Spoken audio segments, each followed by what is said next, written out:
C'est juste une moins que rien. Maman s'est moquée de moi jusqu'à ce que la fiancée de mon frère tape mon nom sur Google et que tout change. Puis elle s'est figée. Depuis quand est-ce que tu... Elle n'est personne. C'est ce que ma mère a dit, assez fort pour faire teinter l'argenterie. Puis elle a ri, comme si mon existence était une sorte de plaisanterie familiale qu'elle répétait depuis des années. Mon frère n'a pas sourcillé. Mon père a baissé les yeux sur son assiette. Mais Chloé, la fiancée de mon frère, s'est figée, son téléphone planant soudainement juste sous la table alors qu'elle tapait mon nom sur Google. J'ai vu ses yeux s'écarquiller. J'ai vu la couleur quitter le visage de ma mère. En moins de 30 secondes, tout a basculé dans cette pièce, et aucun d'eux n'était prêt pour ce qu'elle avait trouvé. Je m'appelle Olivia Hart, et si vous étiez entré dans la maison de mes parents ce soir-là, vous auriez pu croire marcher dans les pages d'un magazine, lumière chaude, bois poli, une table dressée comme une vantardise silencieuse. Tout, dans cette maison, était conçu pour convaincre le monde que nous étions l'image même de la famille de banlieue parfaite, ici dans l'Ohio. Mais la perfection, dans notre maison, a toujours été une performance, et je n'ai jamais fait partie du casting. J'ai grandi entre ces murs, sachant exactement où je me situais. Ma mère, Linda, soignait l'image de notre famille, un peu comme certaines personnes taillent leur rosier sans relâche, et sans laisser la moindre place aux défauts. Mon père, Robert, restait silencieux par habitude, pas par malice. Et mon frère, Ethan, eh bien, il était le fils autour duquel tout le reste gravitait. Ses trophées s'alignaient dans le couloir. Ses photos couvraient les murs. Son nom remplissait chaque conversation. L'enfant chéri, la fierté, celui qui les faisait bien paraître. Il n'y avait pas une seule photo de moi sur ce mur du couloir. Pas une seule. La première fois que je l'ai remarqué, j'avais 14 ans. La dernière fois que je l'ai remarqué, c'était le soir où tout a changé. En grandissant, j'ai appris l'invisibilité avant d'apprendre l'indépendance. Je me souviens encore d'avoir eu 8 ans, courant par la porte d'entrée, tenant une nouvelle que j'avais écrite, mon professeur avait entouré le titre d'un A+ rouge vif, et griffonné, imagination exceptionnelle, dans le coin. Je l'ai posé juste devant ma mère, pendant qu'elle lassait les crampons d'Ethan pour son grand match. Elle l'a à peine regardé. C'est gentil, chérie. Pose-le sur le comptoir. On regardera ça plus tard. Plus tard n'est jamais venu. 3 jours après, j'ai retrouvé mon histoire sous une pile de courrier, tachée par un rond de café. Personne n'en avait lu un mot. Au lycée, j'avais arrêté d'offrir des morceaux de moi-même. Chaque concours d'écriture, chaque article publié dans le magazine local pour ados, chaque distinction, tout cela glissait silencieusement dans les tiroirs de ma chambre, parce qu'à chaque fois que j'essayais de partager, j'obtenais la même réponse, l'écriture est un passe-temps, Olivia. Tu as besoin de quelque chose de plus stable. Pendant ce temps, Ethan gagnait un prix pour un projet de cours de commerce, et ma mère invitait les voisins pour célébrer. Alors, j'ai fait ce que les enfants calmes avec de grandes pensées font souvent. Je suis parti. New York est devenu mon monde. Un tout petit appartement, un bureau emprunté, minuit, des sessions d'écriture après de longs quarts de travail, des piles de brouillons s'élevant comme des tours fragiles à côté de mon lit. Ce n'était pas glamour, mais c'était à moi. Et pour la première fois, les gens voyaient vraiment mon travail. Les professeurs m'encourageaient. Les éditeurs me poussaient. Margaret Lann, toujours l'esprit le plus vif que j'ai jamais connu, a regardé mes pages et a dit, il y a une voix ici, une vraie. J'ai bâti une carrière brique par brique, publication par publication, livre par livre. L'ironie, c'est que mon travail a voyagé plus loin que je ne l'ai jamais fait. Mon nom a fini dans des endroits où ma famille n'a jamais pris la peine de regarder. Je ne cachais pas mon succès. Je ne le proposais simplement plus. Il y a une limite au nombre de fois qu'une personne peut être rejetée avant d'arrêter de tendre des morceaux de son cœur. Ce qui me ramène à ce dîner. À la table polie et aux sourires étudiés, à ma mère riant de moi, un son assez tranchant pour couper. Ethan parlant de ses projets de lune de miel comme si c'était le seul avenir qui comptait. Mon père évitant tout contact visuel, comme si le silence pouvait adoucir le coup. Et Chloé, nouvelle dans la famille mais plus perspicace que tous, observait l'échange avec une confusion croissante, qui s'est vite transformée en suspicion. Elle ne comprenait pas pourquoi il me parlait de cette façon, pourquoi le rire de ma mère semblait s'y répéter, pourquoi je semblais rétrécir un peu à chaque fois que quelqu'un mentionnait Ethan. Puis elle a pris son téléphone, et la vie que j'avais construite loin de cette maison, celle sur laquelle il n'avait jamais pris la peine de m'interroger, était soudainement juste là, brillant sur son écran. Chloé n'a pas détourné le regard de son téléphone au début. Son pouce planait sur l'écran, faisant défiler lentement, comme si elle n'était pas sûre d'avoir le droit de croire ce qu'elle lisait. J'ai regardé la lumière de l'écran vaciller sur son visage. D'abord la confusion, puis la curiosité, puis quelque chose comme de l'incrédulité. Et juste à côté d'elle, ma mère continuait de parler, inconsciente que le monde qu'elle avait construit commençait à se fissurer. Donc, le lieu de réception dit qu'ils peuvent probablement nous faire remonter sur la liste, dit Linda, coupant son steak avec une précision raide. Bien sûr, une fois qu'ils réaliseront que c'est le mariage d'Ethan, ils feront le nécessaire.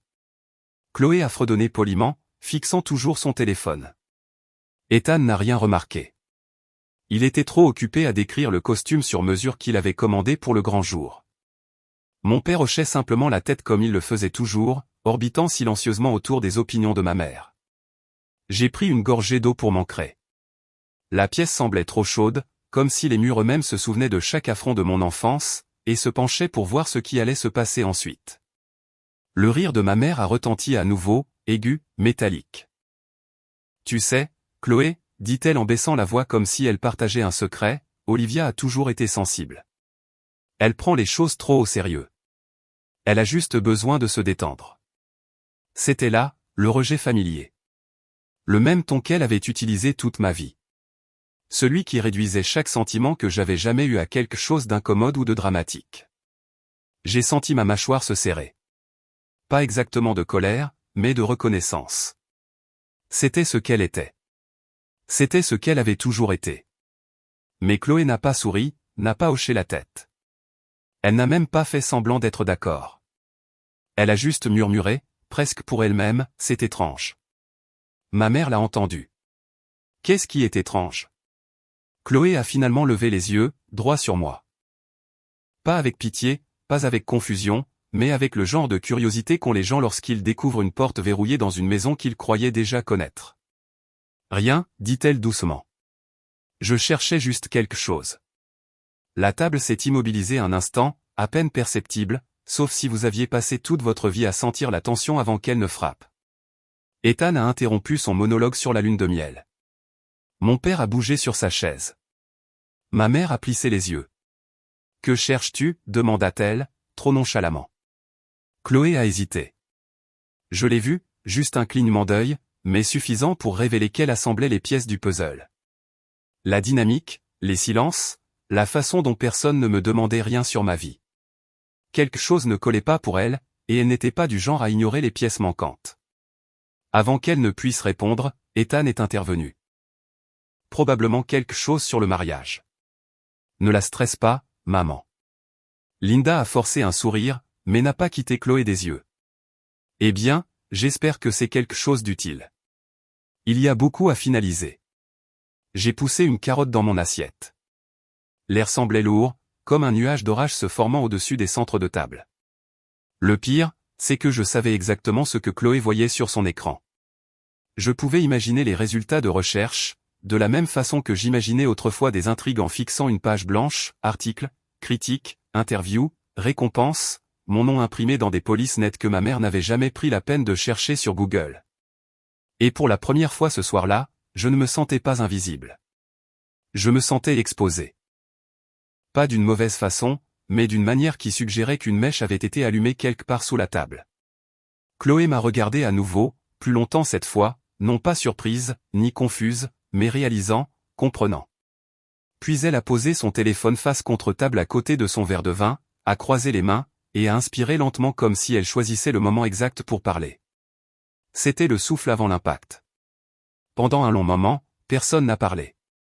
Le cliquetis de l'argenterie, le doux bourdonnement de la ventilation de la salle à manger, tout s'est estompé sous le poids de ce que Chloé ne disait pas. Elle avait trouvé quelque chose. Je le savais. Elle le savait. Et quelque part derrière la tension qui raidissait ma colonne vertébrale, ma mère le sentait aussi. Alors, dit Linda, levant son verre de vin avec une gaieté forcée. Comme je le disais, le fleuriste peut faire les arrangements aux couleurs d'Ethan. Ce sera élégant, intemporel, exactement le genre d'événement que les gens de cette communauté attendent de nous. Nous. Ce mot avait toujours signifié 3 personnes, pas 4. Chloé n'a pas touché son verre. Son regard restait sur moi, d'où mes inquisiteurs, comme si elle voyait les contours de quelqu'un que la famille Hart avait refusé de reconnaître pendant des années. Et pendant qu'elle m'observait, j'ai senti quelque chose en moi se desserrer et se resserrer en même temps. Un étrange mélange d'effroi et d'un sentiment croissant d'inéluctabilité. J'ai inspiré lentement, laissant la familiarité de cette dynamique s'installer sur moi une fois de plus, les rejets habituels, la hiérarchie chorégraphiée, les années à être un sujet dont on parle indirectement plutôt qu'une personne à qui l'on s'adresse. Mais ce soir, quelque chose semblait différent, comme si le script leur glissait des mains, ligne par ligne. Ethan a finalement remarqué le silence. « Chloé, tout va bien ?» Elle a cligné des yeux, s'est légèrement redressée. « Ouais, je réfléchis juste. » Linda a laissé échapper un petit rire. « Eh bien, ne réfléchis pas trop. Cette famille est facile à comprendre. Nous gardons les choses simples. » J'ai failli lui demander qui nous incluait, mais je n'ai pas eu à le faire. Chloé a répondu d'une manière qui a déplacé l'équilibre d'un pouce vers la vérité. « Je ne pense pas que simple soit le mot que j'utiliserais, murmura-t-elle. La fourchette de ma mère s'est figée en l'air. « Pardon ?» Chloé a adouci le ton de sa voix. « Je veux juste dire que je vous observe tous ce soir, et je suppose que j'essaie de comprendre la dynamique. » « C'est une dynamique familiale normale, » dit Linda sèchement. « Parfaitement normale. » C'était toujours sa réplique. Normale. Parfaite. Incontestable. Tant que je restais petite. J'ai senti un léger tremblement dans mes mains et je les ai glissées sous la table. Pas de peur, mais plutôt de quelque chose que je ne m'étais pas permis de ressentir autour d'eux depuis des années. La préparation. Une préparation calme et constante pour ce qui allait suivre. Mon père s'est raclé la gorge. Sa nervosité était audible. Peut-être devrions-nous parler de quelque chose de plus léger. Mais Chloé n'a pas rompu le contact visuel avec moi. « Olivia, dit-elle doucement. Que fais-tu à New York, déjà ?» Avant que je puisse répondre, Linda a coupé la parole. Elle édite quelque chose dans une petite boîte. Rien de sérieux. Le mot « rien » est tombé comme une pierre dans un puits. La mâchoire de Chloé s'est contractée de manière presque imperceptible. Ce n'est pas exactement ce que j'ai vu. La pièce est devenue très calme. Ethan a froncé les sourcils. Vu ? Qu'est-ce que tu veux dire ? Chloé a hésité juste le temps d'une respiration, mais cette respiration portait des années de silence, d'orgueil blessé et la douleur d'être minimisé dans ma propre famille. Son doigt a tapoté le bord de son téléphone, un petit son décisif. J'ai cherché quelque chose, dit-elle. Le sang-froid de ma mère s'est fissuré pendant une demi-seconde. Pourquoi chercherais-tu quoi que ce soit ? Parce que, répondit Chloé doucement, la façon dont vous parlez tous à Olivia. Ça n'avait aucun sens pour moi. C'était là. La phrase que mon moi plus jeune avait supplié quelqu'un, n'importe qui, de prononcer. Mon père a bougé inconfortablement. Ethan s'est frotté la nuque, et Linda, pour la première fois de la soirée, avait l'air de quelqu'un à qui on venait de tirer un fil de la tapisserie qu'elle avait passé des décennies à tisser. Chloé a repris son téléphone, le tenant entre ses paumes, comme quelque chose de fragile. Je voulais la comprendre, alors j'ai cherché son nom. Mon pouls battait dans mes oreilles. Margaret m'avait dit un jour, la vérité a une étrange façon de trouver la lumière du jour, même quand les gens l'enterrent. Ce soir, la lumière du jour passait par les mains de Chloé. Et je savais que, quoi qu'elle ait trouvé, c'était suffisant. Suffisant pour mettre fin au silence. Suffisant pour briser la performance. Suffisant pour rendre la prochaine respiration plus lourde que la précédente. Chloé n'a pas élevé la voix. Elle n'en avait pas besoin. La façon calme dont elle a prononcé mon nom, stable, délibérée, coupait plus fort que tout ce que ma mère m'avait lancé depuis des années. Je pense que nous devrions regarder ça ensemble, dit-elle, levant son téléphone juste assez haut pour que la lumière attrape l'écran. Ethan s'est penché en premier, le front plissé. J'ai regardé ses yeux scanneur la page, ligne après ligne, jusqu'à ce qu'il s'écarquille avec quelque chose entre le choc et l'incrédulité. Pas possible, souffla-t-il. Olivia, c'est toi. Ma mère a tendu le bras à travers la table, comme si elle avait un droit sur la vérité qu'elle avait toujours refusée. Fais-moi voir ça. Chloé ne le lui a pas donné. Elle a tenu le téléphone là où tout le monde pouvait voir. La photo de l'auteur était indubitable, mon visage, mon nom imprimé sur une page web propre et simple d'un grand éditeur. Ma mère a cligné des yeux fortement. « C'est toi. Tu as écrit ces choses ?» Sa voix semblait trop mince, comme si elle ne lui faisait pas confiance. Je n'ai pas répondu. Je voulais d'abord voir ce qu'elle ferait de la vérité. Chloé a continué à lire à haute voix, sans arrogance ni pitié, mais avec la précision calme de quelqu'un qui expose des faits qui auraient dû être connus depuis longtemps. Olivia Hart, lut-elle lentement. Auteur de 2 livres primés. Lauréate de plusieurs prix littéraires nationaux. Conférencière invitée dans des universités. Son 2e roman est actuellement en cours d'adaptation pour le cinéma. Mon père a émis un petit son surpris. Ses épaules se sont affaissées, comme si quelqu'un avait enlevé un poids qu'il ne réalisait pas avoir porté de la mauvaise façon. Je ne comprends pas. Pourquoi ne savions-nous pas? La question aurait dû sembler concernée. Elle ne semblait que coupable. Chloé a fait défiler l'écran. Il y a des interviews, des critiques, des panels, des vidéos. Tout est public.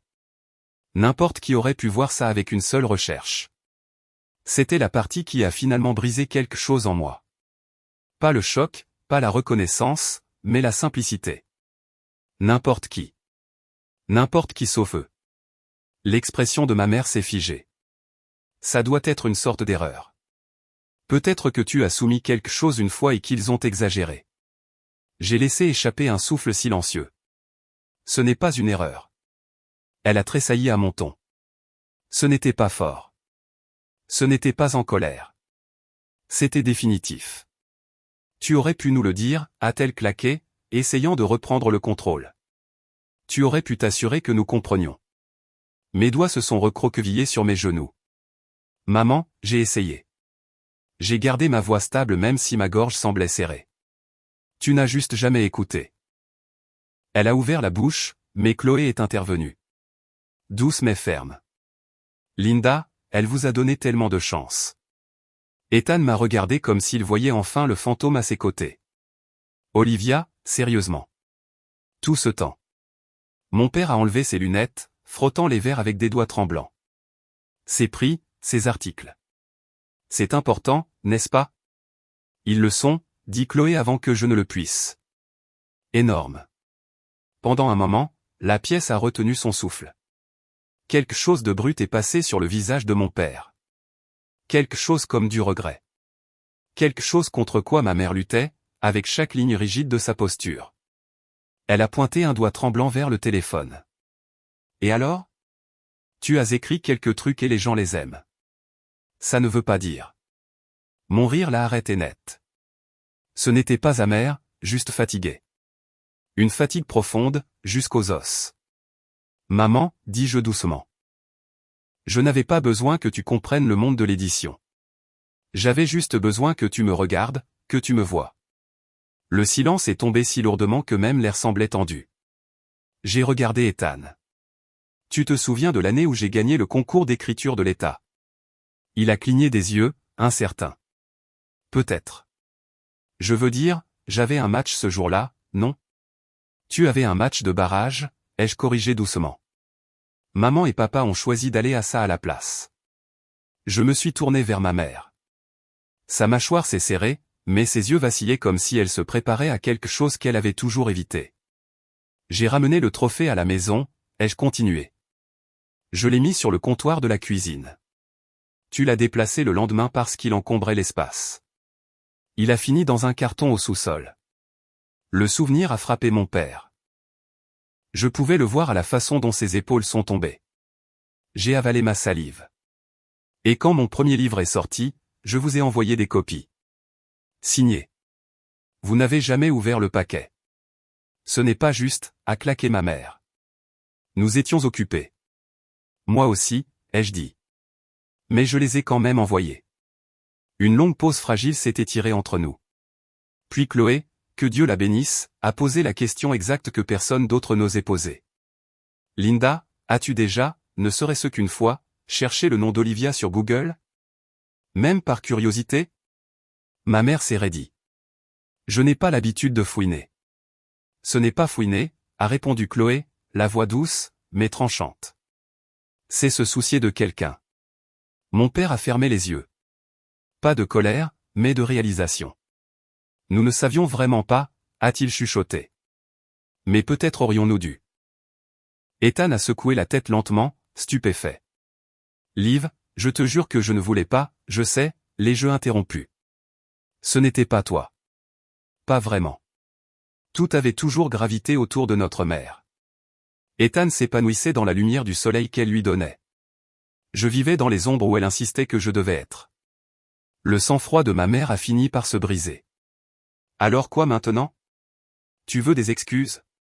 Tu veux qu'on rampe? Je l'ai fixée, cette femme qui avait passé des décennies à revendiquer la perfection tout en manquant la vérité juste sous son nez. Non, ai-je dit. Je veux juste de l'honnêteté, pour une fois. Mon père a chuchoté, nous t'avons laissé tomber. Ma mère avait l'air de vouloir argumenter, mais ne le pouvait pas. Pas avec la preuve brillant sur le téléphone de Chloé, pas avec la conviction tranquille dans ma voix. Pas avec la vérité qu'elle avait passé des années à éviter, montant comme une marée autour d'elle.